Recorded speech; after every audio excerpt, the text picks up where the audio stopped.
আজকে একই দেশে কয় আইন ভাই? আজকে একটা দেশে কয়টা আইন? কিভাবে দেশ চলছে?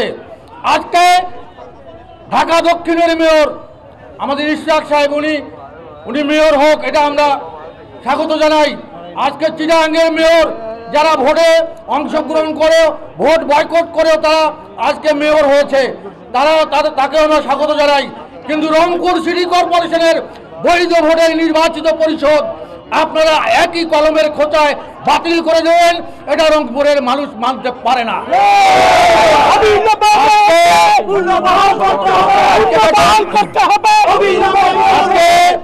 একটা স্থানীয় সরকার মন্ত্রণালয়ের মধ্যে ইউনিয়ন পরিষদ, উপজেলা পরিষদ, পৌরসভা এবং সিটি কর্পোরেশন, জেলা পরিষদ, এই 5টা অর্গান নিয়ে স্থানীয় সরকার প্রতিষ্ঠান চলে। আজকে দেখেন নৌকা, লাঙ্গল, ধানের শীষ নিয়ে ইউনিয়ন পরিষদে ভোট করে তারা বহাল তবিয়তে আছে, অথচ আমাদের সিটি পরিষদ নাই। আমরা অন্য কোনো জায়গায় কি হবে জানি না। আজকে মাত্র একটা মিস কল দেওয়া হলো, এই সরকারের শুভবুদ্ধির উদয় হবে। এই অথর্ব সরকার, এই অজ্ঞ সরকার, যারা স্থানীয় সরকার বা দেশ পরিচালনায় সম্পূর্ণভাবে ব্যর্থ, তারা আজকে এই স্থানীয় জনপ্রতিনিধিদের খেলছে।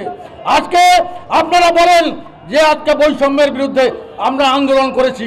বৈষম্যের বিরুদ্ধে আন্দোলন যদি করে থাকে, রংপুরের সারা দেশের মধ্যে একমাত্র জনপ্রতিনিধি যিনি রংপুর সিটি কর্পোরেশনের মেয়র এবং পরিষদ, আমরা এই আন্দোলনের সমর্থন দিয়ে সব ধরনের সহযোগিতা করেছি, তারাই আবার বৈষম্যের শিকার।